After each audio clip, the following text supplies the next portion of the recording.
Guilt trapping മനഃശാസ്ത്രപരമായിട്ട് ഏറ്റവും കൂടുതൽ importance കൊടുക്കേണ്ട ഒരു വേർഡാണ് ഗിൽറ്റ് ട്രാപ്പിംഗ് എന്നുള്ളത്. ഒരു വ്യക്തി മറ്റൊരാളുടെ ജീവിതത്തിൽ കുറ്റബോധം സൃഷ്ടിക്കുക, മറ്റൊരാളുടെ മനസ്സിൽ കുറ്റബോധം വിതയ്ക്കുക എന്നുള്ളതാണ് ഗിൽറ്റ് ട്രാപ്പിംഗ് കൊണ്ട് ഉദ്ദേശിക്കുന്നത്.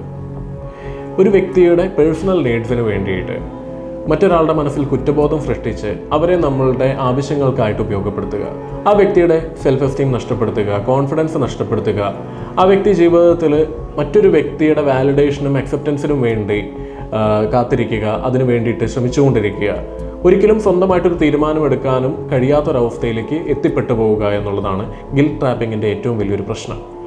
ഇതിൽ നിന്ന് നമുക്ക് പുറത്തു കിടക്കാനായിട്ട് ബൗണ്ടറി സെറ്റ് ചെയ്യുക എന്നുള്ളത് തന്നെയാണ് ആവശ്യം. നമ്മുടെ കഴിവുകളിലും നമ്മളുടെ ആത്മവിശ്വാസത്തിലും നമ്മൾ ഉറച്ചു നിൽക്കുക, അസേർട്ടീവായിട്ട് നിൽക്കുക. നമ്മുടെ ജീവിതത്തിൽ ഉണ്ടാകുന്ന ഗിൽറ്റ് ട്രാപ്പിംഗ് പലപ്പോഴും നമുക്ക് തിരിച്ചറിയാനായിട്ട് സാധിക്കാറില്ല.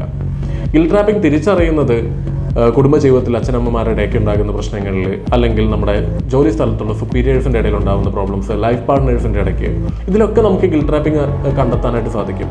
ഇത് തിരിച്ചറിയുന്നത് വൈകിട്ടാണെങ്കിലും എപ്പോഴെങ്കിലും ഒരിക്കൽ നമുക്ക് മനസ്സിലാവുകയാണ് ഈ വ്യക്തി നമ്മളെ ഇങ്ങനെ മാനിപ്പുലേറ്റ് ചെയ്യായിരുന്നു എന്ന് തിരിച്ചറിഞ്ഞാൽ അതിൽ നിന്ന് പുറത്തു കിടക്കാനായിട്ടുള്ള വഴികൾ നിങ്ങൾ കണ്ടെത്തേണ്ടതാണ്. Thank you.